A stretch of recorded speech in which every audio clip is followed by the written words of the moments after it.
everybody, this is Ian Dawson, and welcome to my 33rd attempt at recording this video. This is my Computer Science 2 Honors Final Project for Mr. Mayo, the video game show game. The video game show game is a generally retro Wheel of Fortune and TV Show King-esque trivia game. TV Show King is a game on the WiiWare that's pretty much Wheel of Fortune, except based on multiple choice questions, so that's why I kind of mixed them up. It consists of 12 rounds, 10 being regular rounds, 1 being a bonus round, and the last being the final round. Each question pertains to the video game industry, a video game series, or video games themselves, and each is randomized. Each odd-numbered regular round is multiple choice, while the rest are fill-in. If the user gets the question correct, their bank will be incremented $800. The bonus round and the final round are both fill-in answers and are distinguishable from the regular round questions. The user will be awarded a bronze, silver, or gold medal if they perform well in the game. It contains 2 appearances of a lucky wheel to add a random luck element to the game. Here's a running demonstration of the game before we go into more detail about it.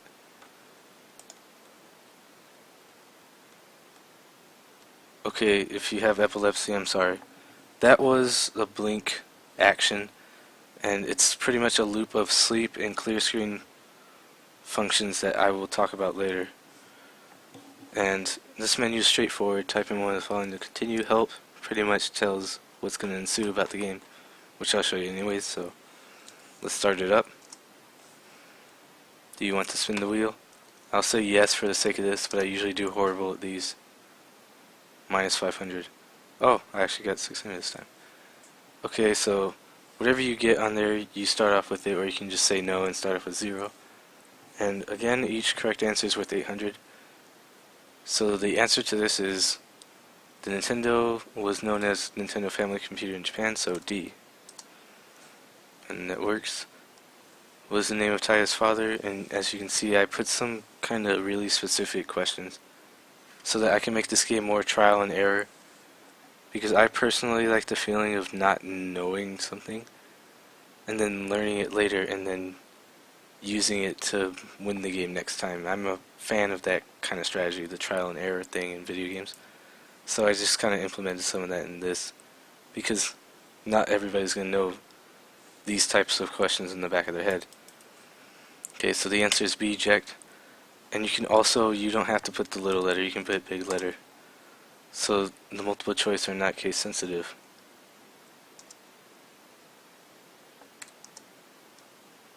What year was the first Chrono Trigger released?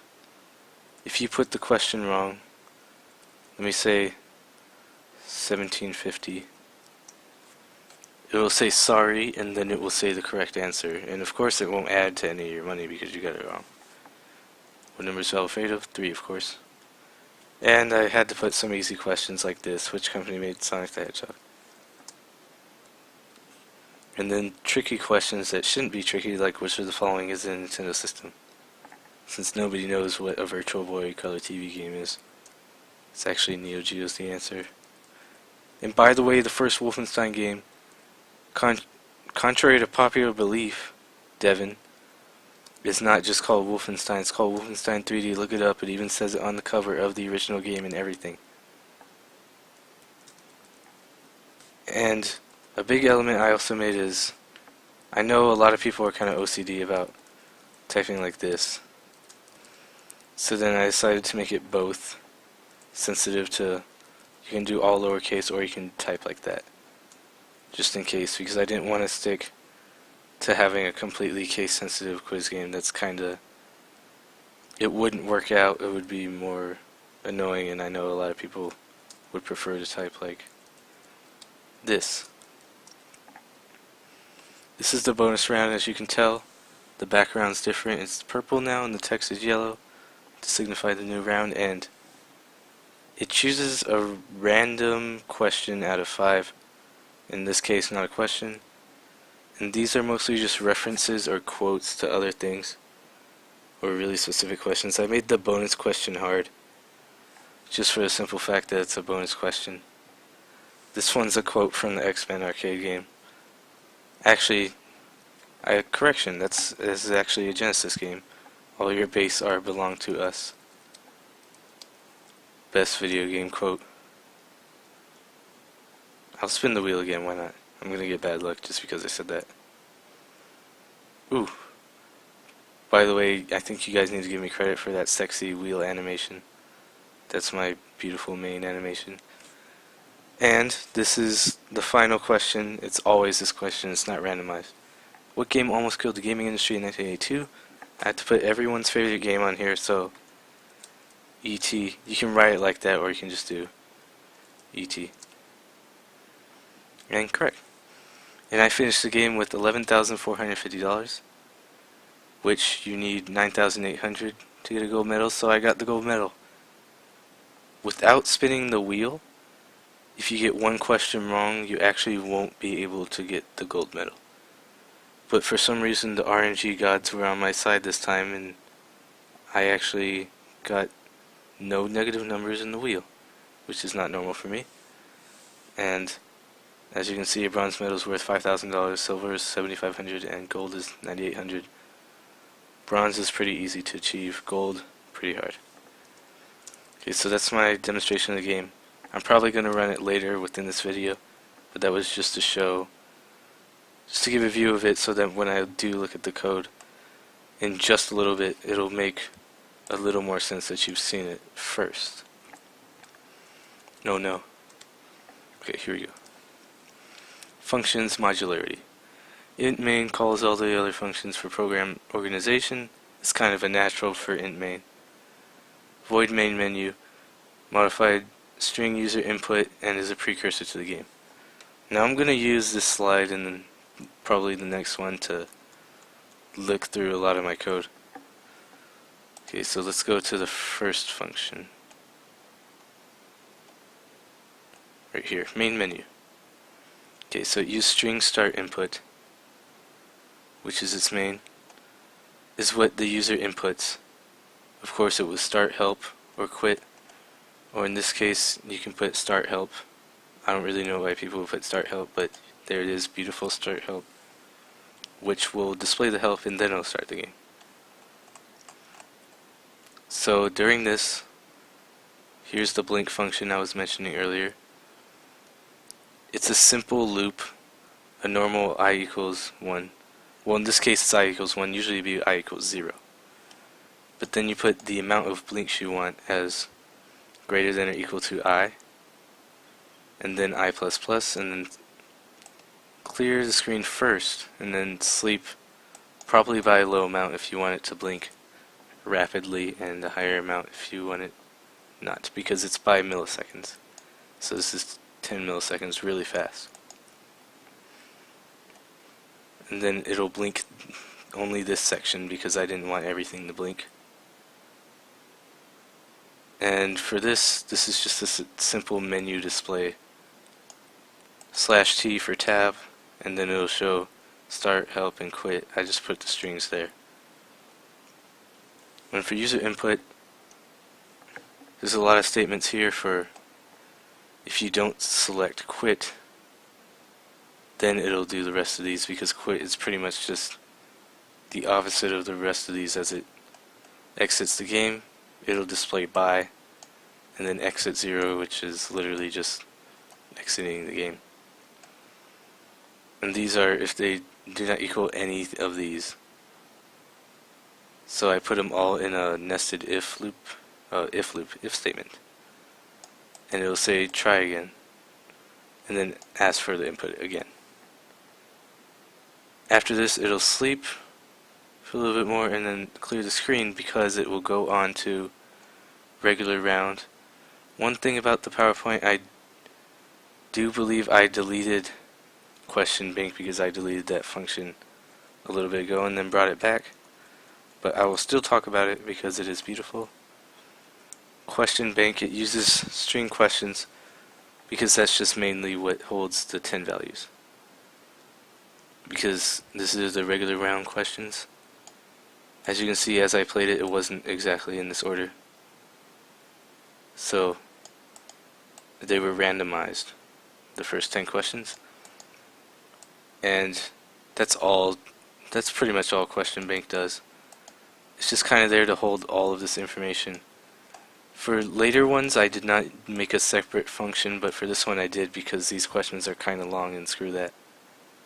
Screw having all that in one function. I think I'm gonna leave it there. Anyways, regular round, it uses bank amount, which is by reference, questions, and then current question. Now the reason why bank amount is by reference is because bank amount, as you can see, was used constantly throughout the program. So it's going to be constantly referenced and applied to. So that's why it's applied to every single round as kind of a parameter there.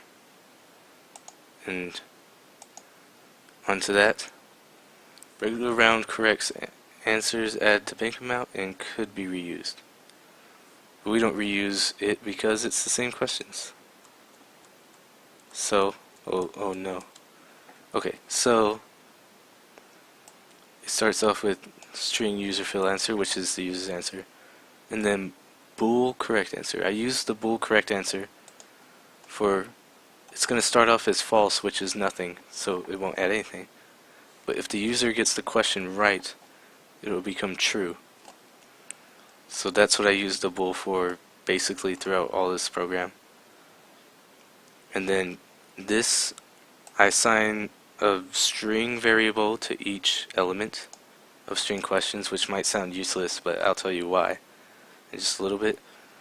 And this right here is underrated, the best thing ever, random shuffle, which you apply to your arrays and it randomly shuffles them. A lot of people would use a sort, but I actually think random shuffle is very convenient. What you do is you put the name of the array as the first part, and then comma, and then the array plus the amount of elements that's in there, and then it'll just randomly shuffle from that. In my opinion, that was much easier than trying to do this for loop and then trying to make it not have the same when I was using rand, which is horrible. Rand is horrible because it will duplicate, it will. Okay, so see out, each question is worth $800, just a note right there. This loop is here for each question, so it'll see if current question, which is assigned to each element of string questions as the loop progresses. See, it'll soon equal I. It's down there in the loop. But it'll see if that is equal to question 1, question 2, which by the way are now randomly shuffled. So that's why, or at least in current question they're randomly shuffled, but in these ones they're not. So that's why it compares like that. And I decided to do that so that way it'll compare the randomly shuffled items to the items that aren't shuffled, and that's how it becomes random when it compares. Kind of confusing, but I get it at least. So if the question is true, it'll display correct, but it will also sleep, which I will explain this more. Sleep is very essential. It's just, as it sounds like, it's a sleep in the program. It's a pause in the program, and it goes by milliseconds. Sleep wheel frame, I use this because I mainly use this in that wheel animation, which you will just see in a little bit. But sleep wheel frame is equal to 500. So it's 500 milliseconds, which is a decent amount of time. And so it'll sleep for that much, and then it will clear the screen, and I can't find my place. I am very good at this. And then if it's false, the bool correct answer will equal false, so it'll stay at false. So it won't add anything. Because remember, if it's true, it's going to add the 800. So if it's false, it's going to say sorry, but it's still going to do the sleep in the clear screen. This question 2, it's going to do the same thing. And so on and so forth for these nested if statements. And then, oh my lord. And then, this is the main if statement that I was talking about. If bool correct answer equals true, then it'll add the correct amount of cash. So that's what I use the bool for. I think it's more effective than using an integer or something. And right here, if I does not equal 0, this is where string questions will equal to I, which is 0 plus plus, and then continue on. The reason why I put if I does not equal 0, because if you don't do that, then it'll just display question 0 here, and then enter answer here, and then it'll go to the next one, and it won't even let you enter the answer, in addition to it saying, hey, it's question 0, which isn't a thing. There's no such thing as a question 0. So that's why I put that there, and also the does not equal 0 is up here. Yeah, it got really weird up in this loop. Oh man, okay, so that was the Big Daddy. We're done with the Big Daddy. Modularity, let's talk about Lucky Wheel. Okay, so we're right there. Lucky Wheel is reused and adds a random value to the bank amount, as mentioned before. So here's Lucky Wheel. It has sran time null. I use null because a lot of people would use 0 or null. I prefer null because null is actually more random than 0. Like, it kinda has a better chance. So you use sran time null for when you're gonna use random later. And then this is the array for the amount of prices that are in the wheel, like the amount that you can add to your bank. And then characters for each choice that you'll have for the wheel, and a pointer right here, which I will explain later. This right here is each price. The highest is 1,000, the lowest is negative 500. I didn't want to make it too low because I want to be fair, because this game's already kind of hard enough, trial and error based. Okay, so it will clear the screen after the previous. This is for the second time it shows up. I wanted it to clear the screen after the bonus round. Okay, so ask if you want to spin the wheel. You saw this. And I used the pointer, so the pointer will equal the reference to yes wheel, and then the value of pointer will equal y. Same with no wheel, and then equal end. So then now yes wheel and no wheel, this equals y, and then this equals n. Pointers, there's an easy way to do this, but I think it's actually kind of cool that you can do that, because you can just repeatedly use the same pointer to apply values to things. So I can actually see the use for it if you're using repetitive choices or something like that. So then you use these right here, which was pointed by the pointer before. So if the choice is that or capital Y, then it'll spin the wheel, and here's my sexy wheel as we've all been waiting for. It clears the screen, which it will clear the screen between every single wheel, because if you actually think about it, it'll show one frame, clear the screen, and then show the next frame really quickly, so that it seems like it's an animation, but in reality it's just 4 pictures. Actually, mine doesn't really seem like an animation. Mine just seems like sadness. But anyways, it'll say you got, and then it will display the random value that you got, of course, and then it'll add that to your bank amount, because it will always be the same if you use it in the same statement. Like if you use it consecutively, these values right here and this one are the same thing. Okay, so bam, bam. I did wheel frame, as I was mentioned earlier, 500 milliseconds, because that seems like a decent timing. It tells the price in the top middle of the screen, and then it changed the color back to normal. It's because, as you can see, the color, which is system, and then color 6F. So it's always a number and then a letter. I think it goes up to G to change the colors. So then I just made it change colors for each one, as you saw, and then it went back to color 1A, which is the default one with the green text and the blue background. Okay, this is the pointer being used again, but for no, it'll say try again some other time. If you put something unintelligible or something, it'll say enter your choice again, and it returns bank amount because bank amount is the best. let's talk about bonus round. Bonus round could be reused and randomized bonus question. Yeah. So as I mentioned before, there are 5 different questions and it's randomized. There's, when was Pac-Man released in the arcades? A more conventional question, but definitely a difficult one to remember on top of your head. 1980. What was Naughty Dog's first game series? Crash Bandicoot. Everyone loves Crash Bandicoot. All your base are belong to us. Welcome to die. I don't know. Those are my questions. You can fight me for that. What was the name of Spyro's Dragonfly partner?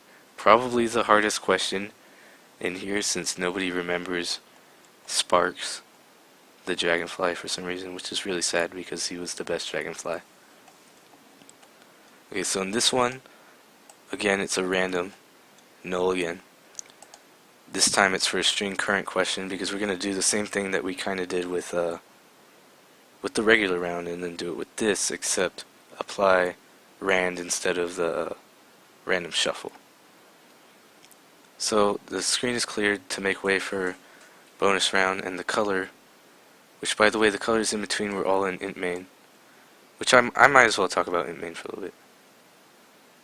Okay, so int main, it just calls everything, and then I put colors in between the important parts that I thought should be colorful, which in this case is just bonus round 5e and final round 4d.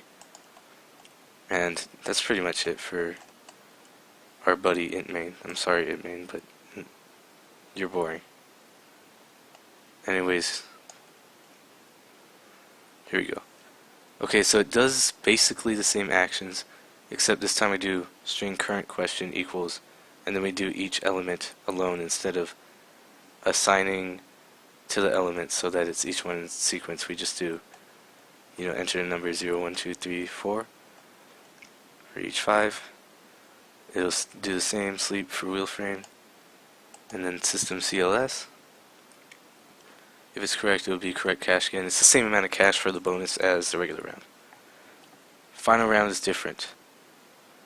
Okay, final round is just one question, so it's kind of simpler. This one also clears the screen to make way for final round. This one's worth $1,000. And as you can see, it's just a single little if statement. ET, ET, ET, or ET. I decided to make it like that because I don't think many people would just put E and then T like this. I think a lot of people would want to put this. And if somebody puts ET extraterrestrial, then sorry, but ain't nobody got time for that.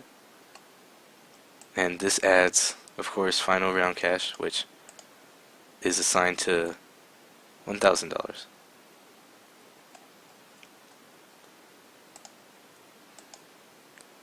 And by the way, final question is a final question that could be changed and reused. End menu displays the result, and then is a basic repeat of main menu without the start, without the string start input. By the way, that's supposed to say string start input right there too. Sorry. Okay, end menu. End menu shows bank amount again. Here it is, our friend bank amount again. And then string user input. So here's our friends. Start help and quit again. And this shows the result. Here's cout precision. Something we learned earlier in the year, where it basically puts it in dollar format. It will always have the number and then decimal 00. So then I put the dollar sign right here, and then it'll show up as that. So whatever value you got. And this is an if statement.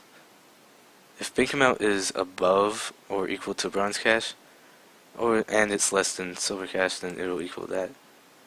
And so on and so forth in sequence. And if you didn't get any of that, it'll say sorry you didn't earn a medal luck next time, but it'll always tell you what each medal is worth. Well, I can't talk today. This is my 33rd attempt.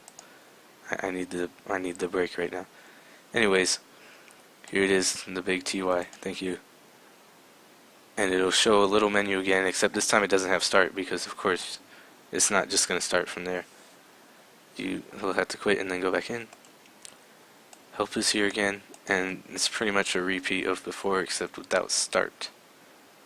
and then by exit 0 again. And I just realized I did not talk about the parameters up there. User input is, by the way, is the same thing as start input up there. Bank amount is just universal, you know that. Okay, this also uses bank amount. It's universal because this adds final round cash, which is different than the others.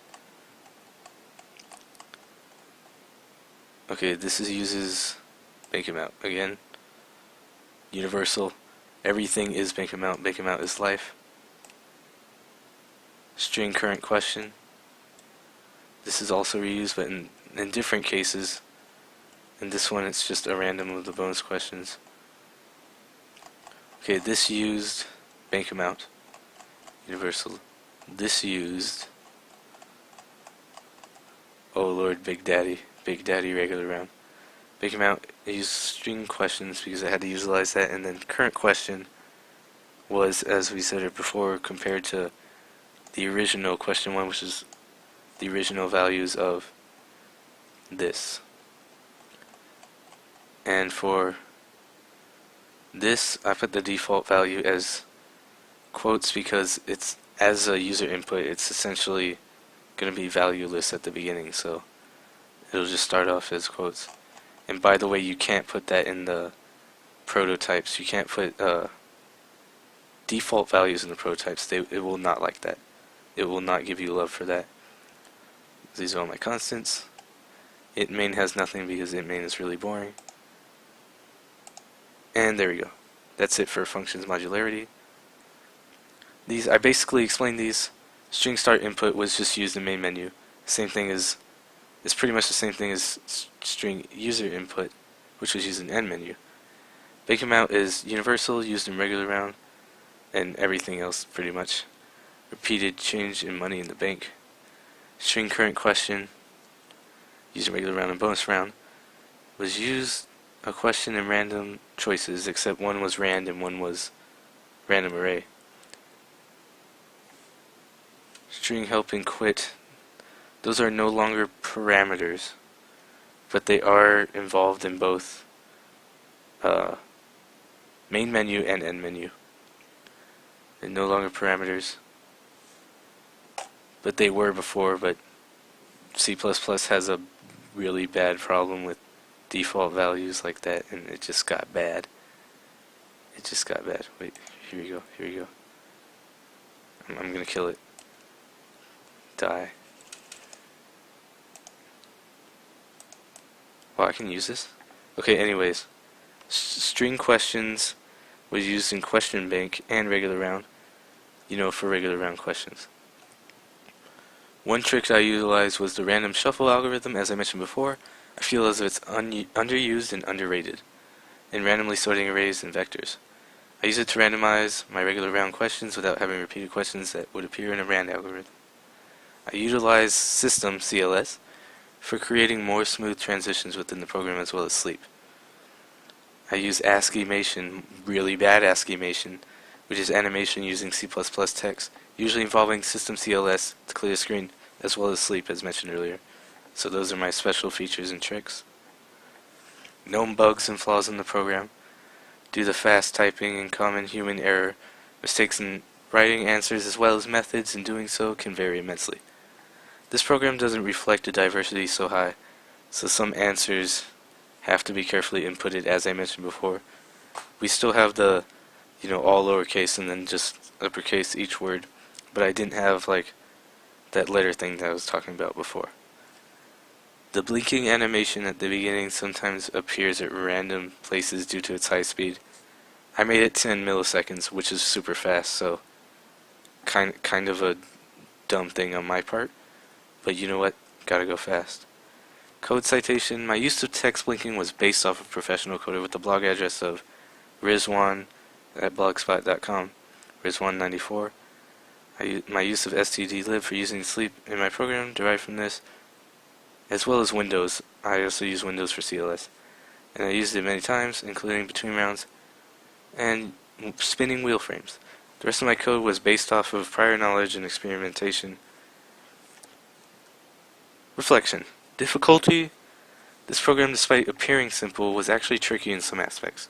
Manipulating user input as well as various total changes in the program made it occasionally time-consuming. For some reason, default value took a long time. For some reason, random array assigning, even though I love random array, that took a long time. You know, it's just the little things, but it was overall, it wasn't that hard. It was decent difficulty. 5 out of 10 probably. Enjoyment factor. Despite the minor frustrations and bugs, I was satisfied upon the completion of this game. The fact that I produced a decent fraction of what I envisioned made me enjoy with the Project S. The project. Okay. Evaluation. I honestly feel as if my final product is more simple than what I had envisioned the final project to be before. However, I still think I did well incorporating many elements of codes and tricks within C++. Overall, I enjoy my game, but I feel like it could have just been a little more fleshed out. I can't say what I would give it overall in like a scale, but I feel like in terms of length I could have had more questions and stuff, but it's kind of not really code based. It's just kind of copy paste based. So I focus more on just including many elements like the random shuffle and all of those other things in this program more than that, which I feel like I actually should have made it more lengthy. But the sinister side of my brain said that this was meant to be a simple little game, so kind of mixed in how I feel about the length of this game, but overall I still enjoy it. I still think it's good in my part. Not as good as it could have been. Cough, cough, Marcus, cough, cough. What I learned. I've learned an immense amount of information from this project. First of all, I learned what it's like to work on a lengthier program independently. Doing this project has increased my confidence in creating my own programs without outside assistance. In addition, I learned how to manipulate CLS and system with the std lib, Windows, and Conio headers. I no longer use the Conio headers because it was just lowercase sleep, which was the same as uppercase sleep, so yeah. These components have helped me with short sections of animation within my code, and will remain in my mind as useful information within C++. Lastly, I learned how to correctly use pointers to assign and reference values.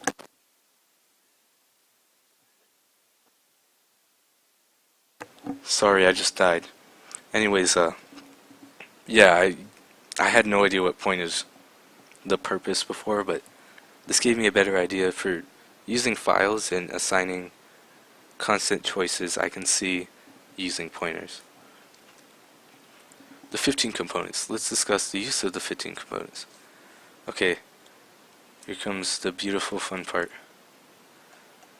Okay, so these were the 15 components. Right here. Okay, so I'm going to get my beautiful green highlighter on. That's not a highlighter, bro. That's a text color. Okay, create and use at least the following primitive data types. Okay. We have int double, bool, and char.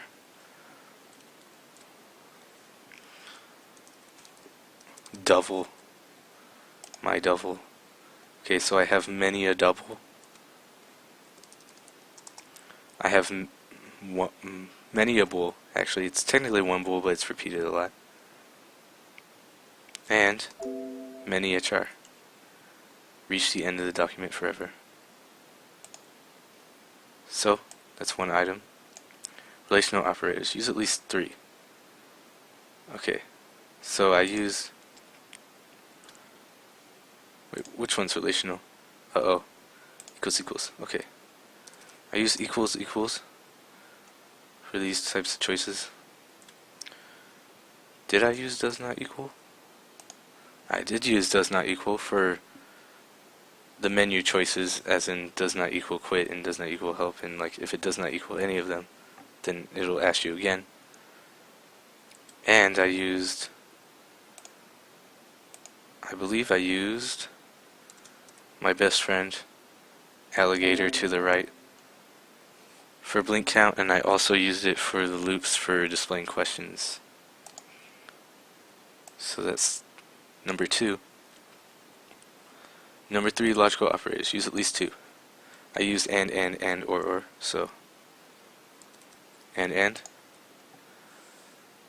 I used it for if input does not equal capital Q quit and lowercase q quit, and I used it for the same thing with start and help.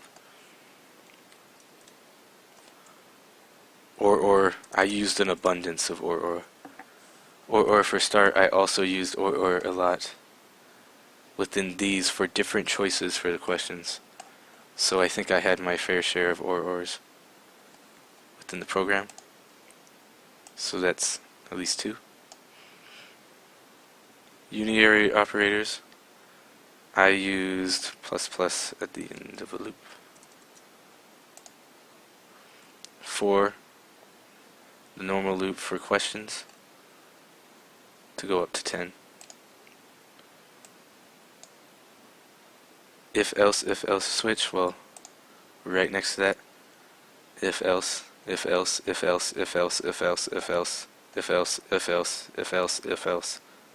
So, nice.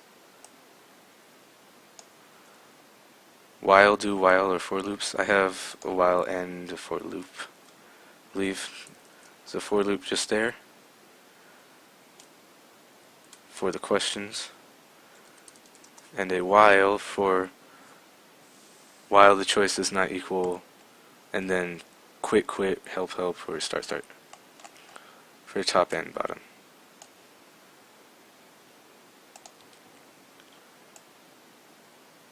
At least 5 functions, one at least must contain 2 parameters. So here we go. 1, 2, 3, 4, 5, 6, 7. And then, as you can see, I definitely have a lot with 1 and 2 parameters.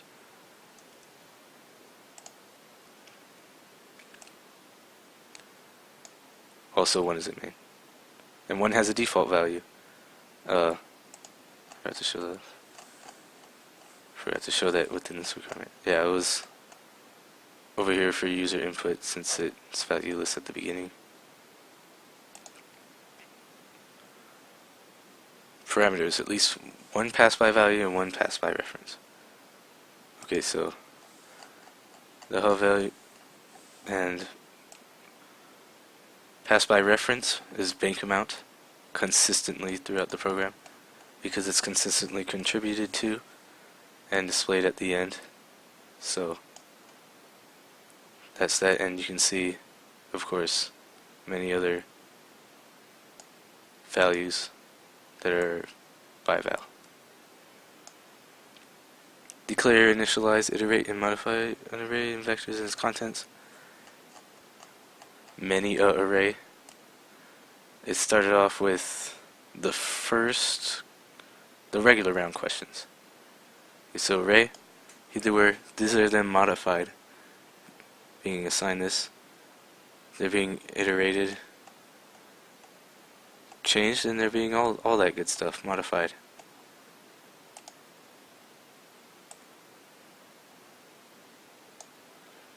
Arrays or vectors that must be traversed through and accessed.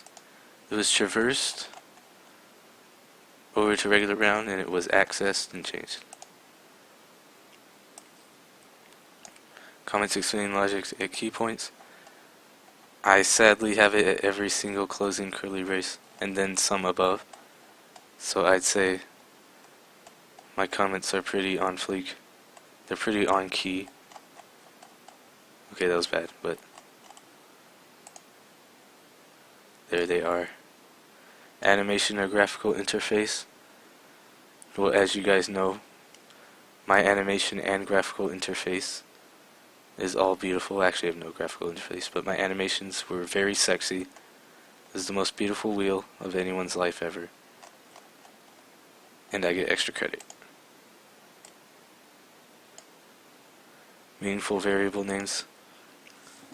I had every variable name begin with what it was for specific ones, like char or string.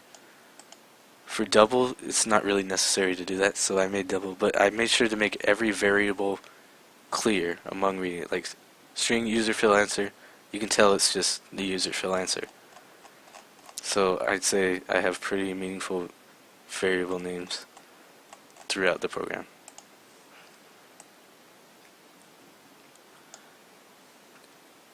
Documentation. I do have documentation. Whoa. Okay, so I have documentation for each one. It has prerequisites, parameters, returns, and post. As you can see, I don't have many for post because beyond bank amount, I'm sorry bro, bank amount is no longer for you. You're no longer about this life, question bank. Beyond bank amount, there really isn't a strong amount of, actually there really is nothing by reference that's modified.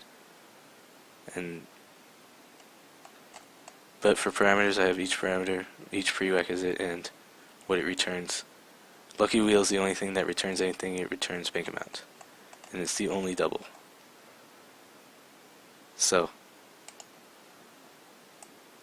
I have documentation, and my pointer was down here. So I declared the pointer, initialized the pointer, dereferenced it, and used it. So I have number 15. So those are my 15 components. I think I got them pretty well. And I'm gonna run the program again, just for a little bit of review.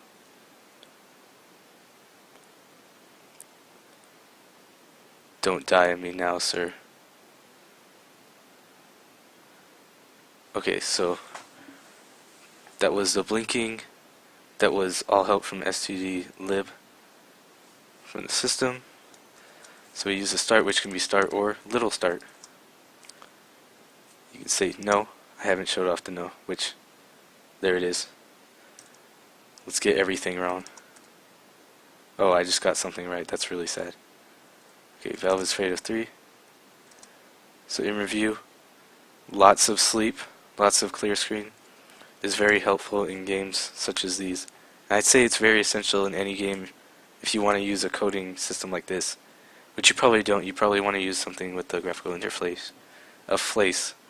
I can't speak today. Anyways, or something like Visual Basic, or that other one that everyone's using, Qt. But for this, sleep and CLS is very important. And actually you could use it in a lot of GUIs. So, know this. No changing the capitals up, but overall I say it's decently accurate. In terms of... Oh, here's my favorite question, Sparks. The Dragonfly.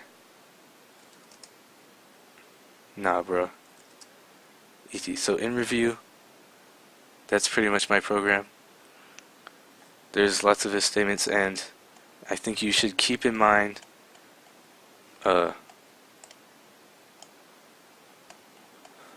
what is it called? My favorite thing in the world. Oh no. Random underscore